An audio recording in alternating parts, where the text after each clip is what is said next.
Hello friends, നമ്മളിന്ന് പരിചയപ്പെടുന്ന video എന്ന് പറയുന്നത് ഒരു സൂട്ട് ഫയൽ ചെയ്യുന്നതിനെ പറ്റിയുള്ളതാണ്. Suit four damages. അപ്പോൾ അതിനായി നമ്മൾ ആദ്യം തന്നെ ഈ കോഡ്സിൻ്റെ സൈറ്റ് എടുക്കുക. ഈ കോഡ്സിൽ നമ്മൾ നമ്മുടെ സ്റ്റേറ്റ്, നമ്മുടെ യൂസർ നെയിം, പാസ്വേഡ് ഇതെല്ലാം കൊടുത്ത ശേഷം നമ്മുടെ ഡാഷ്ബോർഡിലേക്ക് എൻ്ററായി നമ്മൾ ന്യൂ കേസ് ഫയലിംഗ് ആണ് എടുക്കുന്നത്. അതിൽ നമ്മൾ ശ്രദ്ധിക്കേണ്ടത് ഇപ്പോൾ നമ്മുടെ ജില്ല, നമ്മുടെ എസ്റ്റാബ്ലിഷ്മെൻറ്റ് എല്ലാം നമ്മൾ കറക്റ്റായിട്ട് കൊടുക്കുക. അതിനുശേഷം സിവിൽ എന്നുള്ള ഓപ്ഷനാണ് വരിക. അപ്പോൾ സിവിൽ കേസസ് ഇപ്പോൾ നമ്മൾ സൂട്ട് ഫോർ ഡാമേജസ് ആകുമ്പോൾ മുൻസിഫ് കോടതി അല്ലെങ്കിൽ സബ് കോടതിയിലായിരിക്കും. അപ്പോൾ ഞാനത് സബ് കോർട്ടിലാണ് ഫയൽ ചെയ്യുന്നത്. ഇനിയിപ്പോൾ റിലീഫ് സോട്ട് എന്താണെന്നുള്ളതാണ്. അപ്പോൾ നമ്മൾ റിലീഫ് സോട്ടിൽ റിക്കവറി ഓഫ് മണിയാണ് നമ്മൾ കൊടുക്കുന്നത്. റിക്കവറി ഓഫ് മണി കൊടുത്ത ശേഷം നമ്മൾ കേസ് ടൈപ്പിലേക്ക്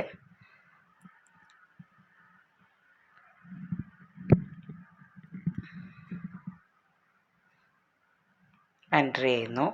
അതിനകത്ത് റിക്കവറി ഓഫ് മണിയിൽ താഴെ സൂട്ട് ഫോർ ഡാമേജസ് ഉണ്ട്, suit four damages of defamation ഉണ്ട്. അപ്പോൾ ഡിഫാമേഷനെതിരെയുള്ള സൂട്ട് ഫോർ ഡാമേജസ് ആണ് നമ്മൾ ഫയൽ ചെയ്യുന്നത്. അപ്പോൾ നമ്മൾ പ്ലെയിൻറ്റിഫിൻ്റെ പേര് കൊടുക്കുക, മൊബൈൽ നമ്പർ കൊടുക്കുക,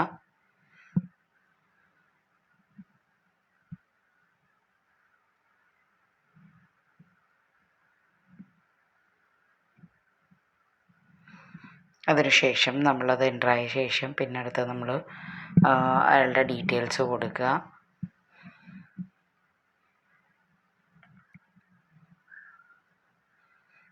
അഡ്രസ്സും കാര്യങ്ങളും ഏജും എല്ലാം കൊടുത്ത ശേഷം നമ്മളുടെ അടുത്തതായി ഡിഫൻഡൻറ്റിനെ നമ്മളുടെ ആർക്കെതിരെയാണോ നമ്മൾ കൊടുക്കുന്നതെന്ന് വെച്ച് കഴിഞ്ഞാൽ ഡിഫൻഡൻറ്റിനെ ആഡ് ചെയ്യുക. അങ്ങനെ നമ്മൾ ഡിഫൻഡൻറ്റിനെ ആഡ് ചെയ്ത് കഴിയുമ്പോഴേക്കും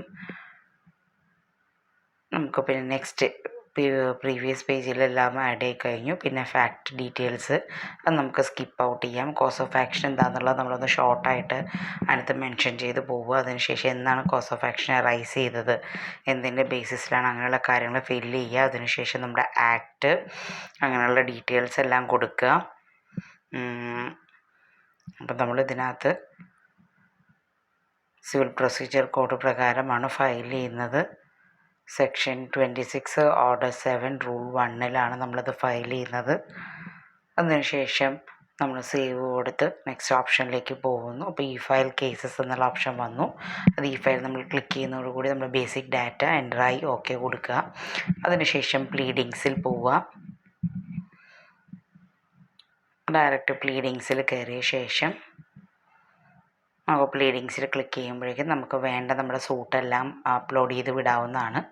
1 by 1 ആയിട്ട് നമ്മളിവിടെ സൂട്ടും ഡോക്യുമെൻറ്റ്സും അഫിഡവിറ്റും വക്കാലത്തും ഇങ്ങനെയുള്ള എല്ലാം തന്നെ നമ്മൾ സെർച്ച് കേസസിൽ കൊടുത്ത ശേഷം അപ്ലോഡ് ചെയ്ത് വിടുക. സൂട്ട് ഫോർ ഡാമേജ് നമുക്കവിടെ കാണിക്കുന്നുണ്ട്. നമ്മളത് ക്ലിക്ക് ചെയ്ത ശേഷം അതിൻ്റെ ഡോക്യുമെൻറ്റ്സ് എല്ലാം തന്നെ അപ്ലോഡ് ചെയ്യുക. ആദ്യം ഒറിജിനൽ സൂട്ട്, പിന്നെ വക്കാലത്ത്, അഫിഡവിറ്റ്, പിന്നെ ഡോക്യുമെൻറ്റ്സ് ഉണ്ടെങ്കിൽ ഡോക്യുമെൻറ്റ്സ്, അങ്ങനെയുള്ളതെല്ലാം 1 by 1 ആഡ് ചെയ്ത് പോകേണ്ടതാണ്. അപ്പോൾ നമ്മളതെല്ലാം ആദ്യമേ തന്നെ PDF ആക്കി സേവ് ചെയ്യണം. എവിടെയെങ്കിലും PDF ആക്കി സേവ് ചെയ്തിട്ടുണ്ടെങ്കിൽ നമുക്ക് സിമ്പിളായിട്ട് ഇതുപോലെ പെട്ടെന്ന് ആഡ് ചെയ്ത് കൊടുക്കാൻ പറ്റും.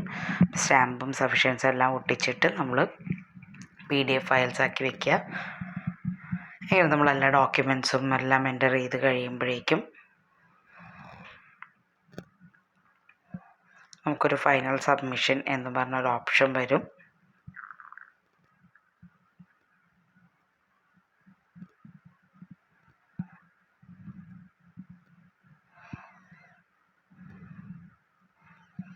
നമുക്കിപ്പോൾ ഇതിനകത്ത് കുറേ ഡോക്യുമെൻറ്റ്സ് ഉള്ളത് കൊണ്ടാണ് ഇത്ര ടൈം എടുക്കുന്നത്. അപ്പോൾ എല്ലാ ഡോക്യുമെൻറ്റ്സും ആഡ് ചെയ്ത് കഴിയുമ്പോഴേക്കും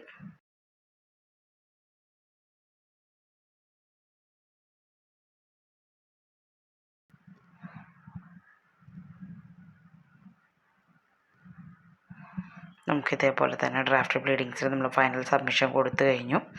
എന്നിട്ട് നമ്മളിപ്പോൾ ഡ്രാഫ്റ്റ് പ്ലീഡിങ്സിൽ നോക്കുമ്പോഴേക്കും ഫൈനൽ സബ്മിഷനായി. അപ്പം നമ്മളിവിടെ സബ്മിറ്റ് എന്ന് പറഞ്ഞ ഓപ്ഷൻ കൊടുക്കുക. ഓപ്ഷൻ ക്ലിക്ക് ചെയ്യുമ്പോഴേക്കും ഡ്രാഫ്റ്റ് പ്ലീഡിങ്സിൽ നിന്ന് ഫൈനൽ സബ്മിഷനിലേക്ക് നമ്മുടെ സൂട്ട് പോയിട്ടുണ്ട്. അപ്പോൾ എല്ലാം നമുക്കൊന്നൊരു ക്രോസ് ചെക്ക് ചെയ്യാൻ വേണമെന്നുണ്ടെങ്കിൽ എല്ലാ ഡോക്യുമെൻറ്റ്സും സബ്മിറ്റഡ് ആയിട്ടുണ്ടോയെന്ന്. പിന്നെ ഫർദർ നമ്മൾ ഓക്കെ കൊടുക്കുന്നതോടുകൂടി നമ്മുടെ സ്യൂട്ട് സബ്മിറ്റഡ് ആവുകയാണ്. പിന്നെ അതിനകത്തുള്ള ഫയലിംഗ് നമ്പരും കൂടെ നമ്മൾ എഴുതി നമ്മൾ സൂട്ടിൻ്റെ പുറത്ത് എഴുതിയ ശേഷം നമ്മളത് കൊണ്ടുപോയി ബോക്സിലിടുക. ഫിസിക്കൽ ഫയലിങ്ങും ഫയലിങ്ങും രണ്ടും ഇപ്പോൾ മാൻഡേറ്ററി ആണ്. അപ്പോൾ ഫിസിക്കൽ ഫയൽ കൂടി കിട്ടിക്കഴിഞ്ഞാൽ മാത്രമേ അവരത് വെരിഫൈ ചെയ്തിട്ട് എന്തെങ്കിലും ഡിഫക്ട്സ് ഉണ്ടെങ്കിൽ ക്യൂർ ചെയ്തോ, ഡിഫക്ട്സ് ഉണ്ടെന്നുണ്ടെങ്കിൽ അത് ഒബ്ജെക്ഷൻസിലേക്ക് റിട്ടേൺ അടിക്കുന്നതാണ്. അപ്പോൾ ഒബ്ജെക്ഷൻസൊക്കെ ഒന്നും ഇല്ലാണ്ട് തന്നെ മാക്സിമം ഫയൽ ചെയ്ത് നോക്കുക, അല്ലെങ്കിൽ റീഫയൽ ചെയ്യേണ്ടി വരും. അപ്പോൾ എല്ലാവർക്കും ഈ വീഡിയോ മനസ്സിലായെന്ന് ഞാൻ വിചാരിക്കുന്നു. അപ്പോൾ സ്യൂട്ടുകളെല്ലാം തന്നെ ഫയൽ ചെയ്യുന്ന ഒരൊറ്റ ഫോർമാറ്റിലാണ്. ഇപ്പോൾ സൂട്ട് ഫോർ ഡാമേജസ് ഞാൻ കാണിച്ചതേ ഉള്ളൂ. അല്ലാത്ത തരത്തിലുള്ള സൂട്ടുകൾ ഇതുപോലെ തന്നെയാണ് ഫയൽ ചെയ്യുന്നത്. നമുക്ക് കംപ്ലീറ്റഡ് ബ്ലീഡിങ്സിൽ കയറി നോക്കുമ്പോൾ നമ്മുടെ സ്യൂട്ട് സബ്മിറ്റഡ് ആയിട്ട് കാണാം. അതിൻ്റെ സ്റ്റാറ്റസ് ഓപ്പൺ ചെയ്യുമ്പോൾ അതവിടെ ക്ലിയർ ആയിട്ട് മെൻഷൻ ചെയ്തിട്ടുണ്ടാകും. എല്ലാവർക്കും ഇത് മനസ്സിലായെന്ന് വിചാരിക്കുന്നു. Thank you.